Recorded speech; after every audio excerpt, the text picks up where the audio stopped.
TV 24 news ವಾಹಿನಿಗೆ ಸ್ವಾಗತ. ಶಿಗ್ಗಾವಿ ತಾಲೂಕಿನ ತಡಸ ಗ್ರಾಮದ ಅಧ್ಯಕ್ಷರು ಪಿಡಿಒಗೆ ಬೈದಂತಹ ಸುದ್ದಿ ರಾಜ್ಯದಾದ್ಯಂತ ಪ್ರಸಾರವಾಗ್ತಾ ಇದ್ದಂತೆಯೇ ಎಚ್ಚೆತ್ತುಕೊಂಡ ಅಧ್ಯಕ್ಷರು ಮಾಧ್ಯಮದ ಮೂಲಕ ಬಹಿರಂಗವಾಗಿ ಕ್ಷಮೆಯನ್ನ ಕೇಳಿದ್ದಾರೆ. ನಾನು ಗ್ರಾಮದ ಅಧ್ಯಕ್ಷ ಸ್ಥಾನದಲ್ಲಿ ಕುಂತು ಒಬ್ಬ ಸರ್ಕಾರಿ ಅಧಿಕಾರಿಗೆ ಆ ರೀತಿ ಬೈಯುವುದು ತಪ್ಪು. ನಾನು ಮಾತನಾಡುವ ಭರದಲ್ಲಿ ಗ್ರಾಮದಲ್ಲಿ ಯಾವುದೇ ಕಾಮಗಾರಿ ಆಗ್ತಾ ಇಲ್ಲ, ಯಾವುದೇ ಒಂದು ಅಭಿವೃದ್ಧಿ ಕೆಲಸಕ್ಕೆ ಯಾರು ಕೂಡ ಸಹಕಾರ ಮಾಡ್ತಾ ಇಲ್ಲ ಎಂದು ಬೇಸರಗೊಂಡ ನಾನು ನನ್ನ ಮನಸ್ಸಿಗೆ ನೋವಾಗಿ ಆಕ್ರೋಶಭರಿತನಾಗಿ ಮಾತನಾಡುವಾಗ ನನ್ನಿಂದ ತಪ್ಪಾಗಿ ಮಾತುಗಳು ಬಂದಿದ್ದಾವೆ. ಹೀಗಾಗಿ ಇದರಿಂದ ಯಾರಿಗಾದ್ರೂ ನೋವಾದ್ರೆ ನಾನು ಕ್ಷಮೆ ಕೇಳ್ತಾ ಇದ್ದೇನೆ. ನನ್ನನ್ನ ಕ್ಷಮಿಸಿ ಬಿಡಿ ಎಂದು ಮಾಧ್ಯಮದ ಮೂಲಕ ಕ್ಷಮೆಯನ್ನ ಕೇಳಿದ್ದಾರೆ. ಹಾಗೆ ಗ್ರಾಮ ಪಂಚಾಯಿತಿಯಲ್ಲಿ ಆಗುವ ಸಮಸ್ಯೆಗಳು ಕುರಿತು ಅಧಿಕಾರಿಗಳಿಗೆ ಲಿಖಿತವಾಗಿ ದೂರನ್ನ ಕೊಟ್ಟಿರುತ್ತೇನೆ. ಅದಕ್ಕೆ ಯಾರು ಕೂಡ ಇಲ್ಲಿವರೆಗೂ ಸ್ಪಂದಿಸಿಲ್ಲ. ನಾನು ಕೊಟ್ಟಂತಹ ಲಿಖಿತ ದೂರಿಗೆ ಅಧಿಕಾರಿಗಳು ಸ್ಪಂದಿಸಲಿಲ್ಲ. ಅಂದ್ರೆ ನಾನು ಗ್ರಾಮ ಪಂಚಾಯಿತಿಯ ಮುಂಭಾಗದಲ್ಲಿ ಕುಳಿತುಕೊಂಡು ಉಪವಾಸ ಸತ್ಯಾಗ್ರಹ ಮಾಡ್ತೀನಿ ಎಂದು ಹೇಳಿಕೆ ಕೊಟ್ಟರು ಕೂಡ, ಹಾಗೆ ಕೆಲವೊಂದು ಸದಸ್ಯರ ಮೇಲೆ ಆರೋಪವನ್ನ ಮಾಡಿದ್ರು ಕೂಡ. ಇವಾಗ 3 ದಿನದಿಂದ ನಿಮ್ದೊಂದು ಪಂಚಾಯತ್ ಒಳಗೆ ಗಲಾಟೆ ಆಯಿತು, ಅದ್ರ ಬಗ್ಗೆ ಏನು ಹೇಳ್ತೀರಿ? ಇದು 3 ದಿನ ಹಿಂದೆ ಗಲಾಟೆ ಆಗಿದ್ದು ಉದಾಹರಣೆ ಹೇಳ್ತೀನಿ ನಿಮ್ಗೆ ಮಾತಾಡೋಕೆ ನನಗೆ ಅವಕಾಶ ಮಾಡಿ ಕೊಟ್ಟಿರಿ. ನೀವು ಎಲ್ಲರೂ ಬಂದಿದ್ದಕ್ಕೆ ಕೇಳಾಕತ್ತಿದ್ದಕ್ಕೆ ನನಗೆ ಭಾಳ ಇದಾತ್ರಿ. ನಿಮ್ಗೆ ನಮಸ್ಕಾರ ರೀ, ಎಲ್ಲರಿಗೆ ಧನ್ಯವಾದ ಮಾಡ್ತೀನಿ ನಿಮ್ಗೆ ಎಲ್ಲರಿಗೆ. ಇದು ಬೈದಿದ್ದು ಅನ್ನೋದು ಕಾರಣ ಇದು ಅವ್ರಿಗೆ ಅಂತೂ ಬೈದಿದ್ದು ಕಾರಣ ಇಲ್ಲ ಸರ್. ಇದೆ ನಾನು ವಾರ್ಡ್ನಾಗಿಂದ ಒಂದು ಅಮಾಯಕರು ಬಂದು ವಾರ್ಡ್ನಾಗಿಂದ ಕೆಲಸ ಆಗಾಕತ್ತಿಲ್ಲ, ಇಂಥವೆಲ್ಲ ಕಾಮಗಾರಿ ಆಗಾಕತ್ತಿಲ್ಲ ಅನ್ನೋದು ಉದಾಹರಣೆಗೆ ನಾನು ಒಂದು ಬಂದು ಪಂಚಾಯತಿನಾಗೆ ಕೇಳಿದ್ರು ಅವರು ಬಿಡೋರು, ಇದು ಎಲ್ಲ ನೀವು ಕೆಲಸ ಮಾಡ್ಬೇಕ್ರಿ, ನೀವು ಇದು ಎಲ್ಲ ಕೆಲಸ ಮಾಡಿರ್ಲಿಕ್ಕಂದ್ರೆ ಸುಳ್ಳ ಬಂದ ಜನರು ಇಲ್ಲಿ ಒತ್ತಾವತಿ ಮಾಡ್ತಿರ್ತಾರೆ. ಇದು ಕಾರಣ ನೀವು ಮಾಡೋದು ಇದು ಕೆಲಸ ಅಂತ ಒತ್ತಾವತಿ ಮಾಡಾಕತ್ತಿದ್ದೈತಿ. ಇದು ಎಲ್ಲ ಕೆಲಸ ಕಾಮಗಾರಿ ಮಾಡಿರ್ಲಿಕ್ಕೆ ಹೆಂಗೆ ರೀ ಅಂತ ನಾನು ಪಿಡಿಒಗೆ ಕೇಳಿದ್ದು ಹುಟ್ಲಿಕ್ಕೆ ಯಾವುದು ಕಾಮಗಾರಿ ಕೆಲಸ ಮಾಡೋಕೆ ಬೇಡ ಅಂತ, ಕಾಮಗಾರಿ ಯಾವ ಬಿಲ್ ಮಾಡಬೇಡ, ಕಾಮಗಾರಿ ಮಾಡಬೇಡ ಅನ್ನೋದು ಉದಾಹರಣೆ ನನಗೆ ಲೆಟ್ರ್ ಕೊಟ್ಟಿದ್ದೈತಿ. ನಾವು ಯಾವುದು ಮಾಡೋಂಗಿಲ್ಲ, ನಾವು ಕೊಡೋಂಗಿಲ್ಲ ಅನ್ನೋದು ಪಿಡಿಒರು ಹೇಳಿದ್ರು. ಇದು ಲೆಟ್ರ್ ಬಗ್ಗೆ ನಾನು ಯಾರು ಸಿಗ್ನೇಚರ್ ಮಾಡಿ ಕೊಟ್ಟಾರೆ, ಎಷ್ಟು ಮಂದಿ ಮಾಡಿ ಕೊಟ್ಟಾರೆ, ಇದು ಲೆಟ್ರ್ ಕೊಡ್ರಿ ನನಗೆ. ಈ ಲೆಟ್ರ್ ನಾನು ತೊಗೊಂಡು ಯಾಕೆ ಕಾಮಗಾರಿ ಮಾಡಬಾರ್ದು, ಯಾಕೆ ಕೆಲಸ ಮಾಡಬಾರ್ದು ಅನ್ನೋದು ನಾನು ತೊಗೊಂಡು ಹೋಗ್ತೇನೆ ಅಂತ ನಾನು ಇದು ಪಿಡಿಒರಿಗೆ ಕೇಳಿದ್ದು ಕರೆ ಇದೆ. ಪಿಡಿಒರು ನನಗೆ ಇದು ಮಾತಿಗೆ ಲೆಟ್ರ್ ನಾ ಕೊಡೋಂಗಿಲ್ಲ, ಇವರ್ ಅಂತೇಳಿ ಹೋಗ್ರಿ, ಸಿವರ್ ಅಂತೇಳಿ ಹೋಗ್ರಿ, ಇಲ್ಲಿ ಕೊಟ್ಟು ಬಂದಾರ ನೋಡ್ರಿ ಅಂತ ನನಗೆ ಹೇಳಿದ್ರು ಅವರು. ಅಲ್ಲ, ಇವಾಗ ನೀವು ಪಿಡಿಒರಿಗೆ ಕ್ಷಮೆ ಕೇಳಕ್ಕಂತೇಳಿ ಒಂದು ಪ್ರಶ್ನೆ ಮಾಡಿದ್ರಲ್ಲ, ಬೈದಿದ್ದು ನೀವೇ, ಕ್ಷಮೆ ಕೇಳ್ತಿರೋದು ನೀವೇ, ಏನಿದು?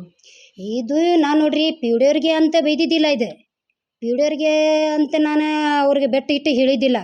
ನಾ ಇಷ್ಟು ಎಲ್ಲ ಸರ್ಕಾರ ನನಗೆ ಸಿಕ್ತಂದ್ರೆ ಇನ್ನೂ ನಾ ಕೆಲಸ ಮಾಡ್ಬೇಕು, ಇದೆಲ್ಲ ನಾನು ಪ್ರತಿಯೊಂದೂ ಕೆಲಸಕ್ಕೆ ಇದು ಮಾಡ್ಬೇಕು ಅನ್ನೋದು ನಾನು ಉದಾಹರಣೆಯಿಂದ ನಾನು ಮಾತಾಡಿದ್ದೆ.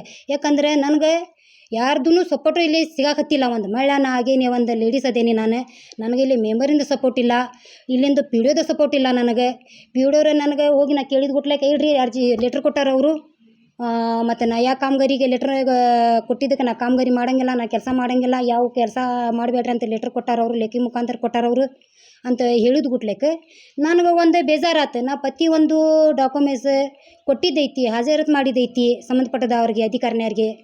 ಆದ್ರೂ ನಾ ಒಂದು ಕೆಲಸ ಮಾಡೋಕೆ ನಂದು ಒಂದು ಸಂತೋಷ ಇದ್ದವ್ರಿಗೆ ಈ ಥರನ್ಯಾಗ ಮಾಡಾಕತ್ತಾರಲ್ಲ, ನಾ ಒಬ್ಬಕ್ಕೆ ಆಗಿಬಿಟ್ಟಿದ್ದೈತಿ ಅದೇನಿ ಪಂಚಾಯತಿ ಒಳಗೆ.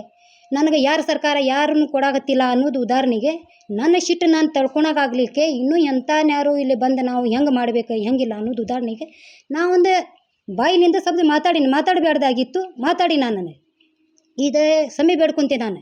ಯಾಕೆ ಪಂಚಾಯತಿ ಒಳಗೆ ನಾ ದೊಡ್ಡ ಒಂದು ಹುದ್ದೆನಾಗ ಅದೇನು ಅಂದರೆ ಇದು ಶಬ್ದ ನನ್ನ ಬಾಯಿನಾಗ ಬರಬೇಡ್ದಾಗಿತ್ತು.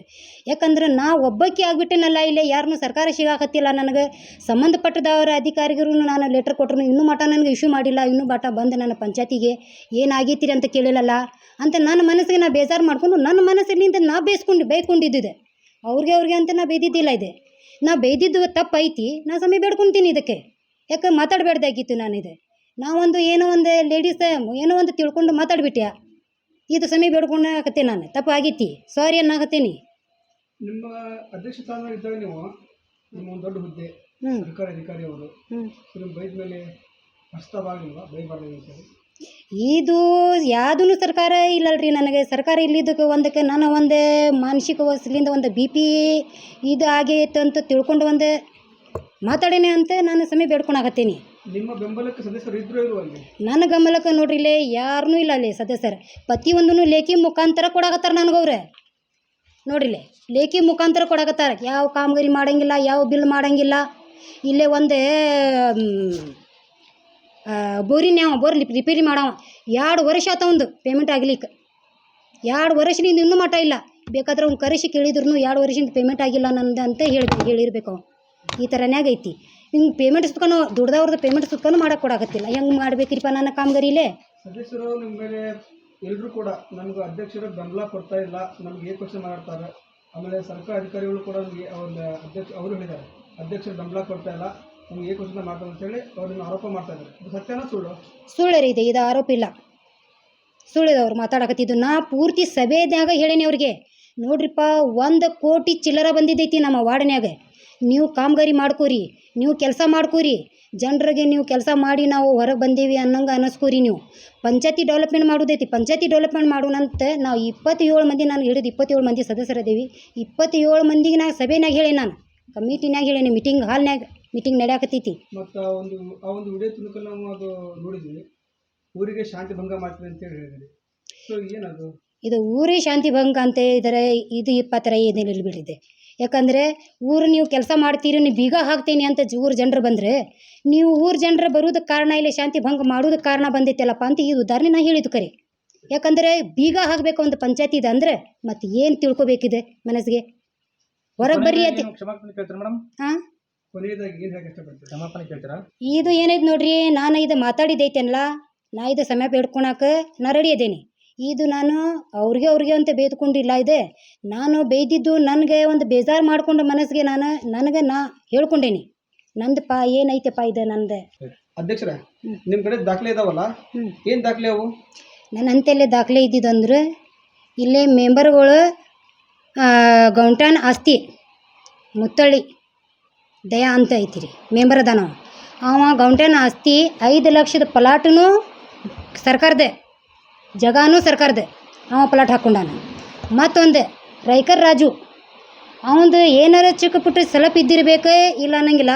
ಹಿಂದೂ ಸರ್ಕಾರ ಆಸ್ತಿ, ಮುಂದೂ ಸರ್ಕಾರ ಆಸ್ತಿ ಅವಂದು. ಅವ ಇದ್ರಾಗ ಪಿಡಿಐಗೆ ಇದ್ದ ಬರಾಬರ ಈ ಮುಂದಿನ ಜಾಗ ಹಿಂದಿನ ಜಾಗ ಕೂಡಿಸಿ 25 ಕಾಲಮಿಂದ ಬಿಲ್ಡಿಂಗ್ ಹಾಕೋದಿಷ್ಟು ಜಾಗ ಅವನು ಬರಾಬರ ಹೆಸರು ಹಚ್ಚಿ ಕೊಟ್ಬಿಟ್ಟಾನ. ಇದೊಂದು ದಾಖಲೆ ಐತಿ ನನ್ನ ಅಂತೇಳಿ. ನೀವು ಅವ್ರ ಮೇಲೆ ಆರೋಪ ಮಾಡ್ತಾ ಇದ್ರಲ್ಲ, ಸರಿಯಾದ ದಾಖಲೆ ಮತ್ತೆ ಏನಿದೆ? ನನ್ನ ಅಂತೇಳಿ ಪೂರ್ತಿ ದಾಖಲೆ ಐತಿ. ದಾಖಲೆ ಇದ್ದಿದ್ದು ನಾ ಇಒಗೆ, CO ಗೆ, ತಹಸೀಲ್ದಾರ್ಗೆ ಎಲ್ಲ ಪ್ರತಿಯೊಂದಕ್ಕೂ ನಾನು ಲೆಟ್ರ್ ಮಾಡಿದ್ದೈತಿ ನನ್ನ ಅಂತೇಳಿ. ಅವರು ಇನ್ನೂ ಮಟನೂ ನನಗೆ ಕ್ವಶನ್ ಮಾಡಿಲ್ಲ. ಇದು ಎಲ್ಲ ಬಡವ್ರಿಗೆ ಬಂದಿದ್ದು, ಇದು ಎಲ್ಲ ಬಡವ್ರಿಗೆ ಮಾಡಬೇಕು ನಾವು ಒಂದು ಸದಸ್ಯರಾಗಿ, ನಾವು ಒಂದು ಮೆಂಬರ್ ಆಗಿ ಅಂತ ನಾನು ಹೇಳಿದ ಪ್ರಸ್ತಾಪ ಮಾಡಿದ ಗುಟ್ಲೆಕ್ಕೆ ನನ್ನ ಗಮನಕ್ಕೆ ಇದು ಒಂದು ವಿಷಯನೂ ತೊಗೊಂಡು ಬಂದಿಲ್ಲ ಅವರು. ನಾ ಅಧ್ಯಕ್ಷರು ಇದ್ರೂ ಕದ್ದು ಮುಚ್ಚಿ ಯಾವಾಗ ಮಾಡ್ಯಾರ, ಯಾವಾಗ ಹೆಸರು ಕುಂದ್ರಸ್ಯಾರ, ನನ್ನ ಗಮನಕ್ಕೆ ಬಂದ ಮೇಲೆ ನೀ ಈ ಥರನೇ ಯಾಕೆ ಮಾಡಿದೀಪ ಅಂತ ಪಿಡಿಯೋರಿಗೆ ಕೇಳಿದ ಗುಟ್ಲೆಕ್ಕೆ ನಾನು ಇವು ಸುತ್ತ ಅವ್ರದ್ದು ಪೆಂಡಿಂಗ್ ಮಾಡಿಸ್ತೇನೆ ಅಂತ ಪೆಂಡಿಂಗ್ ಮಾಡ್ಯಾರ, ಏನು ಮಾಡ್ಯಾರ ಬಿಟ್ಟು ಗುರ್ತಿಲ್ಲ. ಆದರೆ ನಾನು ಅಂತೇಳಿ ಇವು ಸುತ್ತ ಆಗಿದ್ದು ಪೇಪರ್ ಐತಿ, ಡಾಕ್ಯುಮೆಂಟ್ಸ್ ಐತಿ. ನಾ ಪ್ರತಿಯೊಂದೂ ಡಾಕ್ಯುಮೆಂಟ್ಸ್ ಆಫೀಸರ್ಗೆ ಕೊಟ್ಟೇನೆ, ನಾನು ಸಂಬಂಧಪಟ್ಟದ ಅಧಿಕಾರಿನವ್ರಿಗೆ. ಇನ್ನೂ ಮಠ ನನಗೆ ಅವರು ಕ್ವಶನ್ ಮಾಡಿಲ್ಲ. ಇನ್ನೂ ಮಠ ಗೌಂಟಾನ ಆಸ್ತಿ ಸರ್ಕಾರದಿಂದ ದುಡ್ಡು, ಜಗಾನು ಸರ್ಕಾರದಿಂದ ತೊಗೊಂಡು ಒಂದು ಮೆಂಬರ್ ತೊಗೊಂಡು ಹಚ್ಕೊಂಡಾರ ಮಾಡ್ಕೊಂಡಾರ ಅಂದರೆ ಅವರು ಪ್ರಸ್ತಾಪ ಮಾಡಬೇಕಾಗಿತ್ತು ನನಗೆ. ಇನ್ನೂ ಮಠ ನನಗೆ ಅವರು ಬಂದಿಲ್ಲ, ಪ್ರಸ್ತಾಪ ಮಾಡಿಲ್ಲ.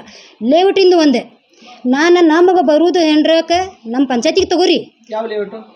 ಕೌದೇರ್ದ ಲೇಔಟ್ ಐತಿ ರೀ, ತಟ್ಟಿ ಮನಿದಂತ ಒಂದು ಲೇಔಟ್ ಐತಿ ರೀ. ಆದ್ರೂ ಇದು ಹೆಂಡ್ರಕ್ಕೆ ನಮ್ಮ ಪಂಚಾಯತಿಗೆ ತಗೋರಿ, ತೊಗೊಂಡು ಅವ್ರದ್ದು ಏನೈತಿ ಕೆಲಸ ಮಾಡಿಕೊಡ್ರಿ. ನಮ್ದು ಎಷ್ಟು ಬರ್ತೈತಿ 1 ಇಂಚೇ ಬರಲಿ ನಮ್ದು ಪಂಚಾಯತಿ ಆಸ್ತಿ ಬಂದಂದ್ರೆ ತೊಗೊಂಡು ಮಾಡಿಕೊಡ್ರಿ ಅವ್ರದ್ದು ಅಂದ್ಬಿಟ್ಲಾಗ. ಅವರು ಪಂಚಾಯತಿದ ಆಸ್ತಿ ಬಿಟ್ಟರೆ ಎಲ್ಲಿ ಐತೆ ಅನ್ನೋದೊಂದು ಚೂರು ನಿಲ್ಲಕ್ಕಿಲ್ಲ. ಕರ್ಕೊಂಡು ನಡೀರಿ, ನಾ ಬರ್ತೇನೆ, ಎಲ್ಲೈತೆ ನಮ್ಮ ಪಂಚಾಯತಿ ಬಿಟ್ಟಿದ್ದ ಆಸ್ತಿ ನೋಡ್ತೇನೆ ನಾನು, ನಾವು ಕಬ್ಜಾ ಮಾಡೋಣಂತ ಅಂದ್ಬಿಟ್ಲಕ್ಕ ಒಂದು ಲೆಟ್ರ್ ಯಾವುದೂ ಈ ಸುತ್ತ ಕೊಡಬೇಡ್ರಿ, ಉತ್ತಾರ ಕೊಡಬೇಡ್ರಿ, ಅವ್ರು ನಮ್ಮ ಪಂಚಾಯತಿ ಹೆಂಡ್ರಕ್ಕೆ ಮಾಡೋ ಮಠ ಅಂತ ಹೇಳಿದ್ರು ಹೇಳಂಗಿಲ್ಲಂಗೆ ಅವ್ರು 4 ಮಂದಿಗೆ ಮೆಂಬರ್ಗೆ ಸದಸ್ಯರು ಕರ್ಕೊಂಡು ಬರಾಬರ ಅವ್ರದ್ದು ಇವು ಸುತ್ತ ಇಲ್ಲೇ ಉತ್ತಾರ ಎಲ್ಲ ತೆಗೆದು ಅವ್ರು ಕೊಟ್ಬಿಟ್ಟಿದ್ದೈತಿ. ಈಗ ಮಂದಿಗೆ ಇಲ್ಲೇ ಜನರಿಗೆ ಎಷ್ಟು ಸಮಸ್ಯೆ ಆಗೈತಿ. ಗಟ್ರ್ ಮಾಡಿರಿ, ಬೀದಿ ಲೈಟ್ ಹಾಕ್ರಿ, ರೋಡ್ ಮಾಡಿರಿ, ಪಂಚಾಯತಿಗೆ ಬರ್ತಾರೆ, ಇಲ್ಲೇ ದಂಧೆ ಮಾಡ್ತಿರ್ತಾರೆ. ಇಲ್ಲೇ ಹೋಗಿ ಒಂದು ಸಮಸ್ಯೆ ಆಗೈತಿ ನಮಗೆ, ಅಧ್ಯಕ್ಷರ ಒಂದು ಮಿನಿ ಟ್ಯಾಂಕರ್ ಕುಂದಿಸಿ ಕೊಡ್ರಿ ನಮಗಂತ ಇಲ್ಲೇ ಹೋದ್ರಂದ್ರೆ ಇಲ್ಲೇ ಹೋದ್ವಿ ನಾವು ಜಾಗ ನೋಡೋಕೆ, ಮಿನಿ ಟ್ಯಾಂಕರ್ ಇಲ್ಲೇ ಕುಂದಿರ್ತೇವೆ ಅಂತ. ಇದೇ ಜಾಗ ಮಾಲಕ ಎಲ್ಲೈತಿ, ಇಲ್ಲೇ ಜಾಗ ಯಾರು ಕೊಡ್ತಾರೆ, ಇಲ್ಲೇ ತೊಗೊಂಡು ಬಂದು ಕುಂದಿರ್ಸ್ರಿ, ಮಿನಿ ಟ್ಯಾಂಕರ್ ಕುಂದಿರ್ಸಕ್ಕೆ ಜಾಗ ಇಲ್ಲ ಅಂತ ಹೇಳಿ ಕಳಿಸಿದ ನಮಗೆ. ನೀವು ಅಧಿಕಾರಿಗಳು ಲೆಟರ್ ಕೊಟ್ರಲ್ಲ, ಯಾವ ಅಧಿಕಾರಿಗಳಿಗೆ ಲೆಟರ್ ಕೊಟ್ರಿ? ಇಒ ಸಾಬ್ರಿಗೆ ಕೊಟ್ಟಿವ್ರಿ, CO ಸಾಬ್ರಿಗೆ ಕೊಟ್ಟಿವ್ರಿ, ತಹಸೀಲ್ದಾರ್ಗೆ ಕೊಟ್ಟಿವ್ರಿ. ಇನ್ನೂ ಮಠ ನಮ್ಗೆ ಬಂದು ಏನೈತಿ ಇದಕ್ಕೆ ಪರಿಹಾರ ಮುಟ್ಟಿಸಿಲ್ಲ. ನಮ್ಗೆ ಇದಕ್ಕೆ ಏನೈತಿ ಅವ್ರು ಕ್ವಶನ್ ಮಾಡಿಲ್ಲ. ಲೆಕ್ಕಿತ್ತೊಳಗೆ ಐತೆ ನೋಡ್ರಿಲೆ, ಎಷ್ಟು ಬೇಕು ಯಾರ್ಯಾರು ಮಾಡಿದೈತಿ ಎಲ್ಲ ಅದಾವೆ ನೋಡ್ರಿಲೆ. ಹೌದ್ರಿ ಸಿ ಓರಿಗೆ ಎಲ್ಲರಿಗೂ ಕೊಟ್ಟಿದ್ದೈತಿ, ಸಂಬಂಧಪಟ್ಟದವ್ರಿಗೆ ಎಲ್ಲರಿಗೂ ಕೊಟ್ಟಿದ್ದೈತಿ. ಇನ್ನೂ ಯಾರಿಗೆ ಕೊಡ್ಬೇಕ್ರಿಪ್ಪ ನಾನು? ಇದು ಕ್ವಶನ್ ಯಾರು ಮಾಡ್ಬೇಕ್ರಿಪ್ಪ? ಮತ್ತು ಯಾರಿಗೆ ಹೇಗೆ ಹೋಗಿ ಹೇಳ್ಬೇಕು ನಾವು? ನಮ್ಮ ಪಂಚಾಯತಿಗೆ ಇಷ್ಟು ಎಲ್ಲ ಏನಿಲ್ಲ ಸರ್ಕಾರ ಅಂದರೆ ಒಂದು ಮಳೆ ಹೆಂಗೆ ನಿಭಾಯಿಸ್ಬೇಕು, ಹೆಂಗೆ ಮಾಡ್ಬೇಕಿಲ್ಲೇ ಕೆಲಸ. ನನಗೆ ಸಪೋರ್ಟ್ ಮಾಡಿರಿ. ನನಗೆ ಏನೈತಿ, ನನಗೆ ಇಲ್ಲೇ ಒಂದು ಪತಿ ಒಂದು ನಾ ಬಂದಾಕಿ ನನಗೆ ಹೊಸ್ದಾಗಿಂದ ಬಂದೇನಿ. ಇದ್ರ ಬಗ್ಗೆ ಜಾಂಚಿಲ್ಲ. ಪೀಡೋರ್ನು ನನ್ನ ಲೆಕ್ಕಪತ್ತ ನನ್ನ ತಪ್ಸಾಕ ಹತ್ತಿದ್ದೈತಿ. ನೀವು ಬಂದು ಏನೈತಿ ನಮ್ಮ ಪಂಚಾಯತಿ ಮಠ ನಮ್ಗೆ ಸರಿ ಮಾಡಿ ಹೋಗ್ರಿ ನೀವು ಅಂತ ಹೇಳಿವಿ. ಆದರೂ ಇನ್ನೂ ಮಠನೂ ಬಂದಿಲ್ಲ ಅವರು. ಇದೆಲ್ಲ ಪ್ರಶ್ನೆಯಲ್ಲೇ ನಾ ತೆಗೆದು ಗುಟ್ಲೆಕ್ಕ, ಇದೆಲ್ಲ ಅವ್ರದ್ದು ಫೈಲ್ ತೆಗೆದು ಗುಟ್ಲೆಕ್ಕ ಎಲ್ಲರೂ ಕೂಡಿ ಎಲ್ಲ ನಮ್ಮದು ಬೀದಿಗೆ ಹಾಕಾಕತ್ತಾರಲ್ಲ, ಹೊರಗೆ ತೆಗಿಯಾಕತ್ತಾರಲ್ಲ ಅಂತ ಉದ್ದೇಶಕ್ಕೆ ನನಗೆ ಅವಿಶ್ವಾಸ ಮಾಡಿ 18 ಮಂದಿ ತೆಗೆದ್ರವರು. ನನಗೆ ತೆಗೆದ್ರು ಇದು ಕುರ್ಚಿ ನನಗೆ ಮುಖ್ಯದಿಲ್ಲ. ಇದು ನಾನು ಸಾಯಿ ಮಠ ಕುರ್ಚಿ ಮ್ಯಾಗ ಇರಂಗಿಲ್ಲ. ಇದು ರಾಜಕೀಯನಾಗ ಕುರ್ಚಿ ಹೋಗ್ತೈತಿ ಬರ್ತೈತಿ. ಆದರೆ ಈ ಕೆಲಸ ಯಾರು ಮಾಡ್ಬೇಕು? ಈ ಲೆಟ್ರ್ ಕೊಟ್ಟೇನಲ್ಲ ನನಗೆ, ಇದು ನನಗೆ ಯಾರನ್ನೂ ಉತ್ತರ ಕೊಟ್ಟಿಲ್ಲಲ್ಲ ಇನ್ನೂ ಮಠ. ಇದು ನನಗೆ ನೀವು ಕೊಡ್ರಿ, ಇದು ಉತ್ತರ ನನಗೆ ನೀವು ಕೊಡ್ತೀರಿ, ಕೊಡ್ರಿ. ಈಗ ನನಗೆ ಏನೈತಿ ಇದ್ರದ್ದು ಉತ್ತರ ನನಗೆ ಕೊಟ್ಟು ಹೋಗ್ರಿ. ಇನ್ನೂ ಯಾಕಾಗಿಲ್ಲ ಇದು. ಪ್ರತಿಯೊಂದೂ ನಿಮ್ಮ ಅಂತೇಳಿ ಯಾರಿಗೆ ಕೊಟ್ಟೇನಿ ಎಲ್ಲ ನಾ ಲೆಟ್ರ್ ನಿಮ್ಮ ಮುಂದೆ ತೋರ್ಸಾಕತ್ತೇನಿ. ಇದು ಉತ್ತರ ನನಗೆ ನೀವು ಕೊಡ್ರಿ. ಇದೇನು ಮಾಡ್ತೀರಿ ಈಗ ನೀವು ನನಗೆ?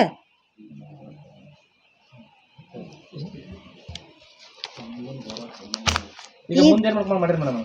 ಮುಂದೆ ಏನು ಹೇಳ್ರಿ, ಇದಕ್ಕೆ ಏನೈತೆ ನೋಡ್ರಿ. ನನಗೆ ಇದ್ರ ಬಗ್ಗೆ ಲೆಟ್ರ್ ಬಗ್ಗೆ ಅವ್ರದ್ದು ಆಸ್ತಿ ಗಿಸ್ತಿ ಎಲ್ಲ ಅವರು ಕಬ್ಜಾ ಮಾಡ್ಯಾರಲ್ಲ, ಇದ್ರ ಬಗ್ಗೆ ಅವ್ರು ಏನೈತಿ ಪ್ರಸ್ತಾಪ ಮಾಡಲಿ. ಅವರು ಇದ್ರ ಬಗ್ಗೆ ತನಿಖೆ ಮಾಡಲಿ. ಅವರು ಈ ತನಿಖೆ ಮಾಡಿ ಅವ್ರದ್ದು ಜಾಗ ಐತಿ ಅಂದ್ರೆ ಅವ್ರಿಗೆ ಬಿಟ್ಟು ಹೋಗಲಿ.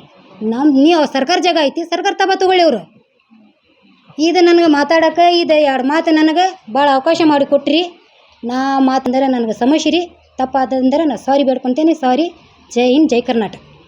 ಈ ಸಂದರ್ಭದಲ್ಲಿ ಮಾತನಾಡಿದ ಅಧ್ಯಕ್ಷರ ಪತಿಯಾದ ಕಾಜಮೈನು ಅರಳಿಕಟ್ಟಿ, ನನ್ನ ಪತ್ನಿಯಾದ ರಜಿಯಾ ಅರಳಿಕಟ್ಟಿ ಗ್ರಾಮ ಪಂಚಾಯಿತಿ ಅಧ್ಯಕ್ಷರಾದಂತಹ ಸಂದರ್ಭದಲ್ಲಿ ಆ ಒಂದು ಉನ್ನತ ಕುರ್ಚಿಯಲ್ಲಿ ಕುಳಿತುಕೊಂಡು ಅವಾಚ್ಯ ಶಬ್ದಗಳನ್ನು ಬಳಸಿ ಒಬ್ಬ ಸರ್ಕಾರಿ ಅಧಿಕಾರಿಗೆ ಬೈದಿರ್ತಾರೆ. ಅದಕ್ಕೆ ನಾನು ಕೂಡ ಬಹಿರಂಗವಾಗಿ ಅವರ ಪರವಾಗಿ ಮಾಧ್ಯಮದ ಮೂಲಕ ಕ್ಷಮೆ ಕೇಳ್ತಾ ಇದ್ದೇನೆ ಎಂದಿದ್ದಾರೆ. ಏನಾಗಿತ್ರಿ ಸರ್? ನಮಸ್ಕಾರ. ನಾನು ಖಾಜಾಮನು ಅರಳಿಕಟ್ಟಿ, ಗ್ರಾಮ ಪಂಚಾಯತಿ ಅಧ್ಯಕ್ಷರ ರಜಿಯಾ ಅವರು ಏನದಾರ ಅವರು ಯಜಮಾನ್ರು. ನಾನು ಏನೋ ಒಂದು ಪಂಚಾಯತಿಲಿ ಏನೋ ಘಟನೆ ಆಯ್ತು. ಅಲ್ಲಿ ಪಂಚಾಯತಿದು ಹಲವಾರು ಸಮಸ್ಯೆ ಅದಾವು.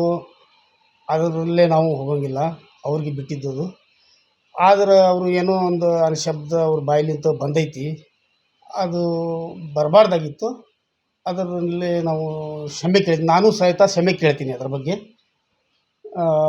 ಯಾವುದೂ ಸಮಸ್ಯೆ ಐತಿ ಅದನ್ನು ಅವರು ಎಲ್ಲ ಲೆಟ್ರ್ ಅಧಿಕಾರಿಗಳಿಗೆ, ಮೇಲ್ ಅಧಿಕಾರಿಗಳಿಗೆ ಎಲ್ಲರಿಗೆ ಲೆಟ್ರ್ ಹಾಕ್ಯಾರ. ಇದು ಊರ ಸಮಸ್ಯೆ, ಅದನ್ನು ಬಗೆಹರಿಸ್ಬೇಕು ಅವರು. ಅದನ್ನು ಆ ಸಮಸ್ಯೆ ಅವ್ರಿಗೆ ಬಿಟ್ಟಿದ್ದು. ಇದ್ರ ಬಗ್ಗೆ ಏನೈತಿ ಅವರು ಅನುಶಬ್ದ ಏನು ಮಾತಾಡ್ಯಾರ ಅದ್ರ ಬಗ್ಗೆ ನಾನು ಕ್ಷಮೆ ಕೇಳ್ತೀನಿ. ಪ್ರಭಾಕರ್ ಈ ಬೆಟತೂರ. ಕನ್ನಡಿಗರ ಮೆಚ್ಚಿನ ನಿಮ್ಮ ಟಿವಿ 24 ಕನ್ನಡ ನ್ಯೂಸ್ ವಾಹಿನಿ ಇದೀಗ ಟಿವಿಯಲ್ಲಿ ಲಭ್ಯ. ಕರ್ನಾಟಕ ಮತ್ತು ದೇಶ ವಿದೇಶದ 360 ಡಿಗ್ರಿ ಸುದ್ದಿ ಹಾಗೂ ಉತ್ತರ ಕರ್ನಾಟಕ, ಬೆಳಗಾವಿ, ಬಾಗಲಕೋಟೆ, ಧಾರವಾಡ, ಹಾವೇರಿ, ಗದಗ, ಬಿಜಾಪುರ ಜಿಲ್ಲೆಯ ಕ್ಷಣ ಕ್ಷಣದ ವಿವರವನ್ನ ಪಡೆಯುವುದಕ್ಕೆ ಟಿವಿ 24 ಕನ್ನಡ ನ್ಯೂಸ್ ವಾಹಿನಿಯನ್ನ ಲೈಕ್ ಮಾಡಿ, ವಿಡಿಯೋಗಳನ್ನ ಶೇರ್ ಮಾಡಿ, ಕಮೆಂಟ್ ಮಾಡುವ ಮೂಲಕ ನಮ್ಮ ವಾಹಿನಿಗೆ ಸಹಕಾರ ನೀಡಿ ಮತ್ತು ಚಾನೆಲ್ ಅನ್ನ ಸಬ್ಸ್ಕ್ರೈಬ್ ಮಾಡಿ. Thank you.